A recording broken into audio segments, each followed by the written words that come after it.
I'm Evan Lazarus, Chief Knowledge Officer for T3Live.com. You don't become a great trader by watching videos and taking courses. You become a great trader through live screen time. Accelerate that learning curve by tapping into the experience of seasoned professionals. Currently, we're offering 5-day free trials to each of our 4 mentoring rooms. In the mentoring rooms, we teach our strategies in the context of the live market. To sign up for a free trial, go to the T3 Live education page, fill out the form, and get started when the next trading session begins. We hope to see you in one of our mentoring rooms.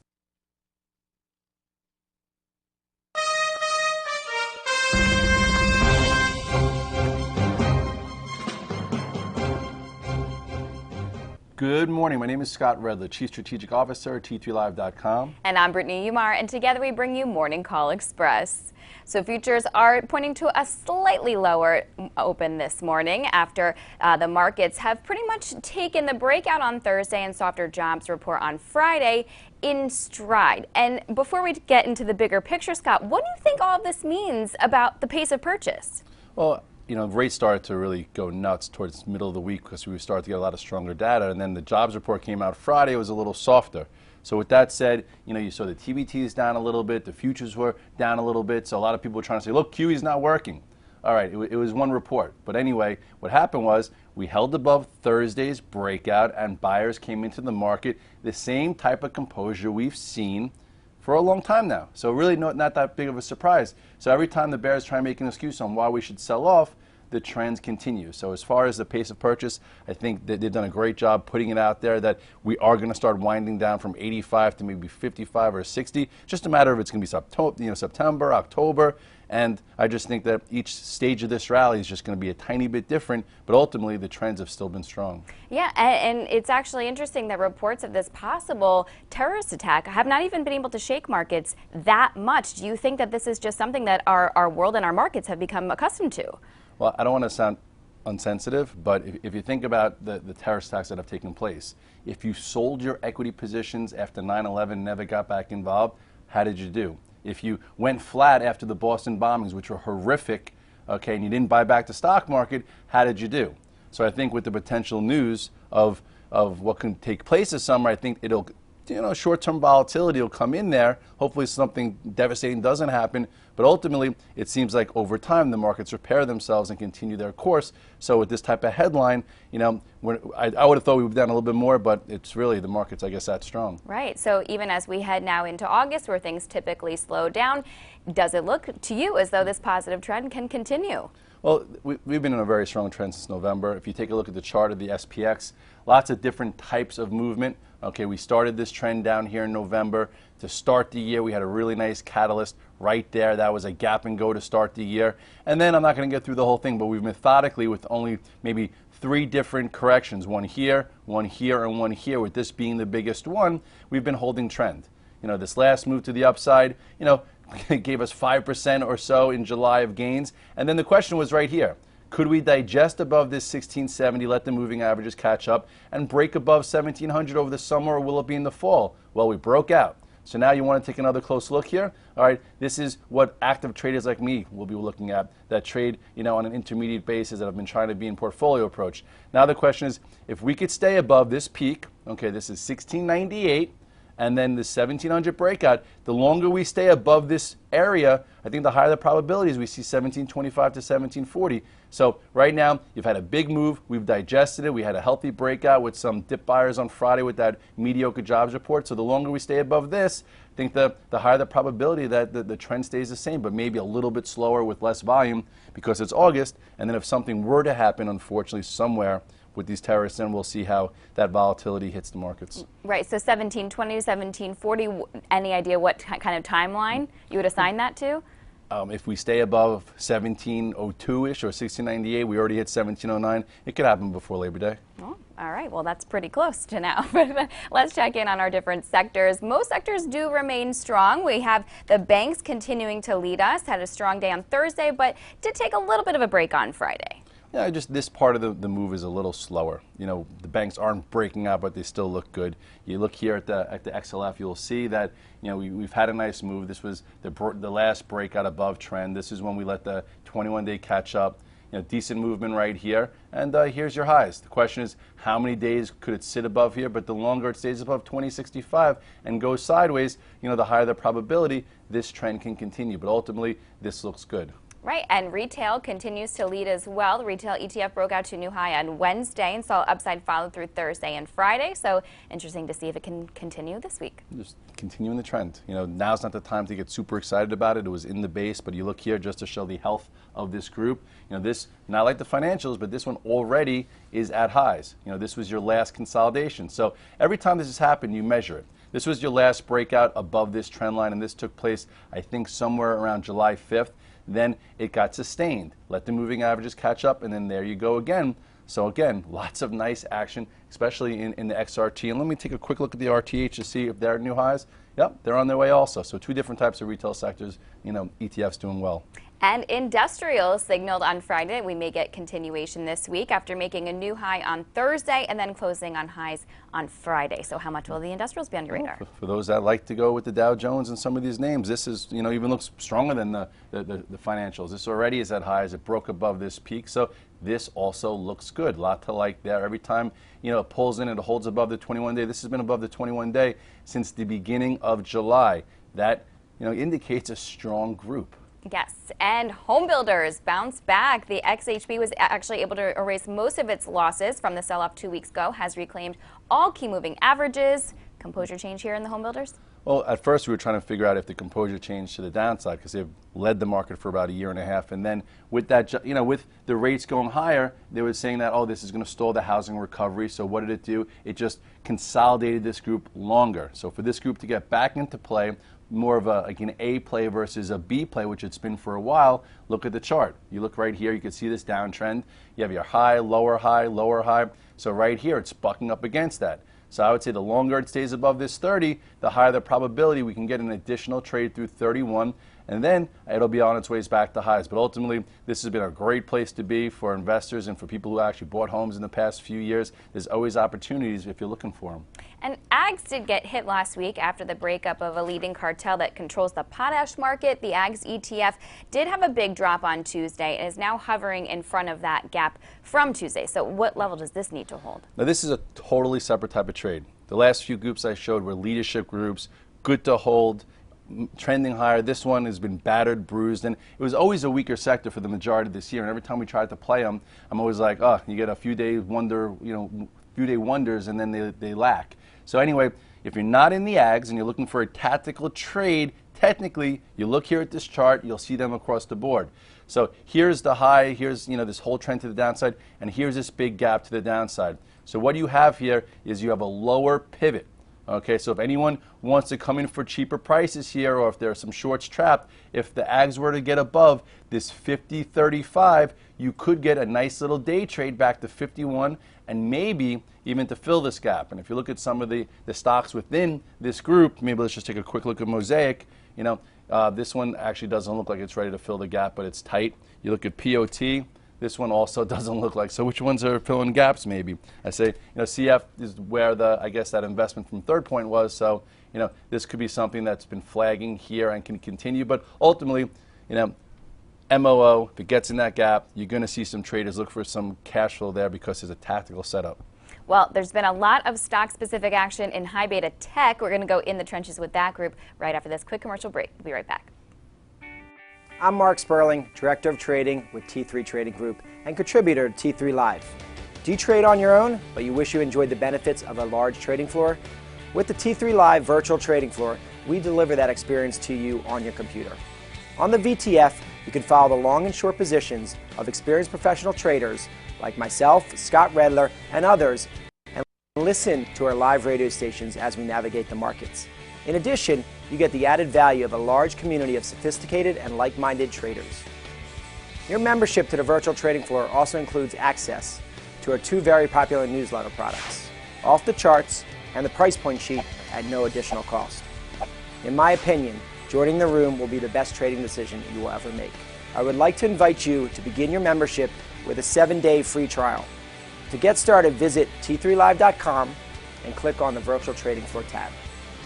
Have a great day, and I look forward to seeing you in the VTF. We're back and going in the trenches with high beta tech, where there's been a lot of stock-specific action, most notably in standouts LinkedIn and Facebook. Both big moves, both really exciting.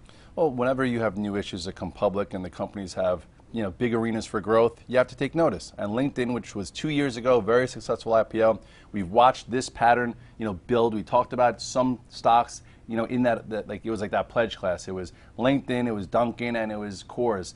3 stocks with potential for trades, but also put in the drawer. And this has been LinkedIn, which we've talked about many times. You look here at this chart, cup and handle pattern, a little sloppy, but you could see it, right? That looks like you use pots and pans in your kitchen? Yeah, I do. Okay, well, here's your cup and here's your handle, and this is your breakout, and this is the size of the depth, and this was your earnings. This was a while back, boom, big move.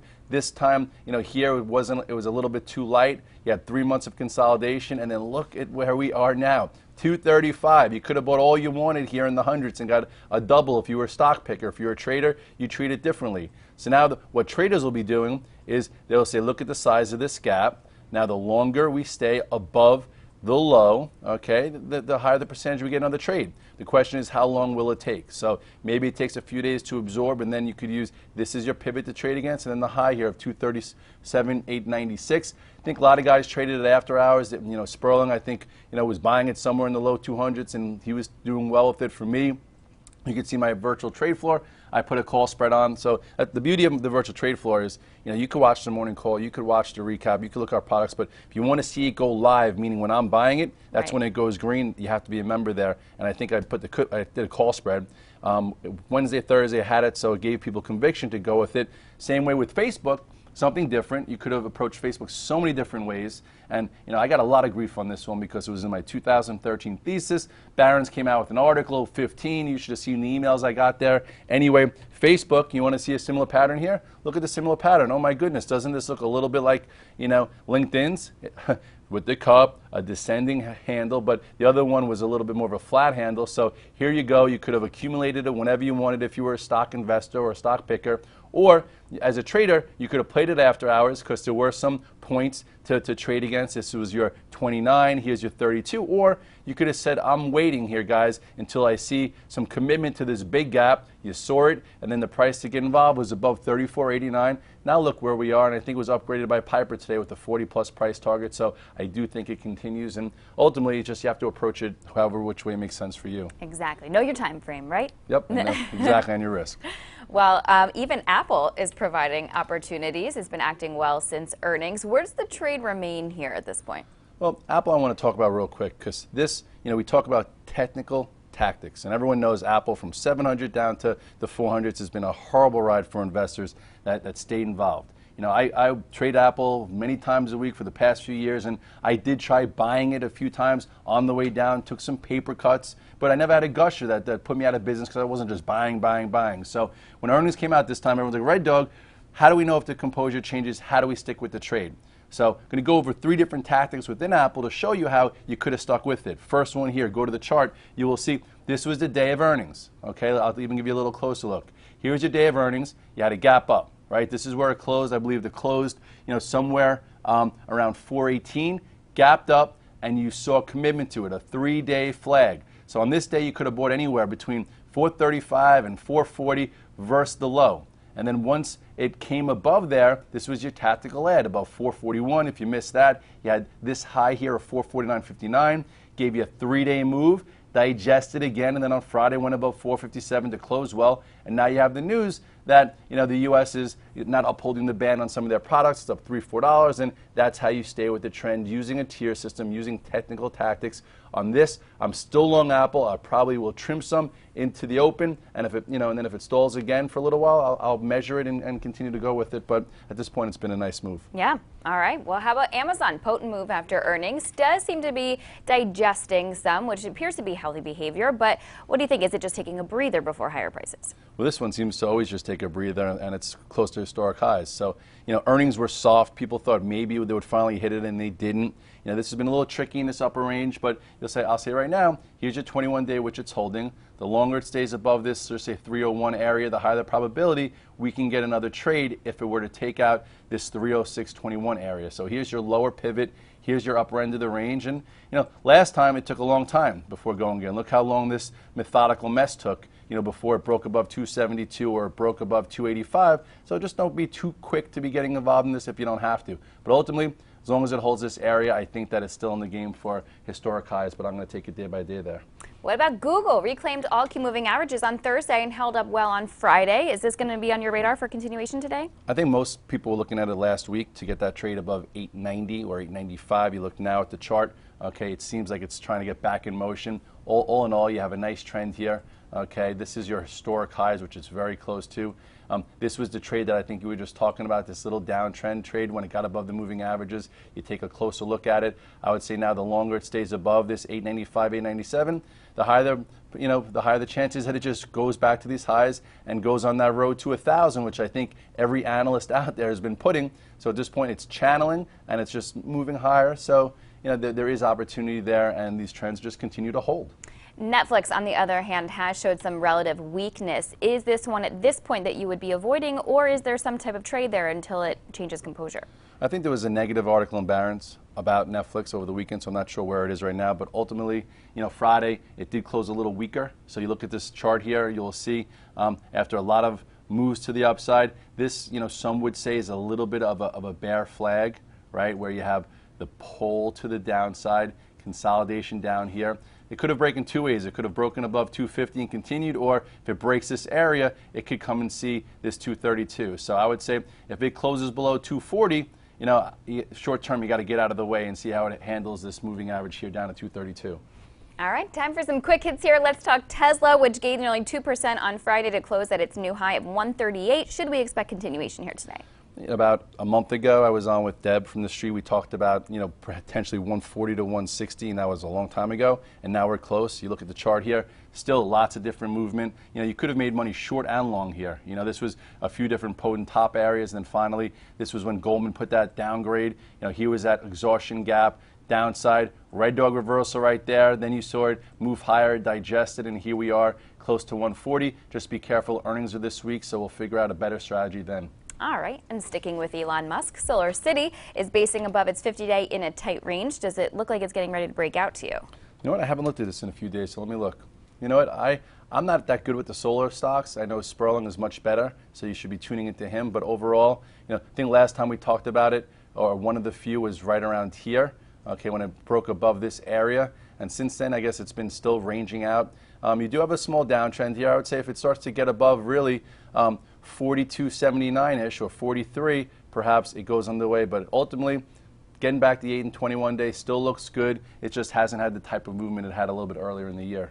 All right, now what do you think of the setup of SodaStream? SodaStream gapped up big on Wednesday after reporting solid second quarter earnings and then has digested those gains well. Well, this is the type of setup I really like. I like a big gap up that gets held and digested. I'm not saying this looks like Apple, but look at this gap up and look at this 3-day consolidation. Here's your gap up, and here's your 3-day consolidation. So you could be in, if you're a little riskier, maybe you're in small, and then if it starts getting above these highs here of just say 66 to this peak here, you could see continuation. So watch this. There are probably some shorts trapped, some people who are looking for better prices not getting them. So once it clears this, it could be a good tactical move for you. And over in financials, AIG rose nearly 2.7% on Friday after posting strong earnings and its announcement that it would return capital to shareholders. What do you think of AIG? Yeah, I've been avoiding it. If it could stay above 47, stay with it. All right, and how about Citigroup flagging up its 8-day? This one I think is worth looking at. I'm actually in some as well as some other things. And if you look at the chart here, the banks, which have been sort of strong, this one has regrouped and it's flagging in front of highs here. And if it can finally get above this area, which is about, let's see, what's this price? My eyes, let's see, 53.20. So the longer it flags here at these high here, at the highs above this area, you could see continuation, and that would be healthy for the financials. Goldman actually looks pretty good as well. Goldman right back at those highs. If this were to start getting above, 168-ish, you could see, 2013 highs here, which would be healthy as well. All right, well, it is setting up to be a relatively quiet week. We have an ISM non-manufacturing index today at 10 a.m. Earnings, of course, starting to slow down. What will you be focusing on today? I'm just going to see, can we stay above this 1698 to 1702? Do we get this individual stock action? I'm going to try and do a little less. You know, those who didn't take vacations in July, which I think a lot of traders stick around because of earnings, were rewarded pretty nicely with the tactical situations we spoke about. So in August, I'm not expecting the same type of thing, but if it could be an abbreviated version, I'm cool with that. If for some reason something happens in the world that we can't help and handle, and we do have a potent down move below that area, I'll get back more to tactical versus holding, 4 to 8 positions, which is something I've been trying to do, for the past few weeks as the rally in July, paid you for holding versus also tactically trading. All right, that's your morning call for this Monday. Happy trading, everybody. Have a great day.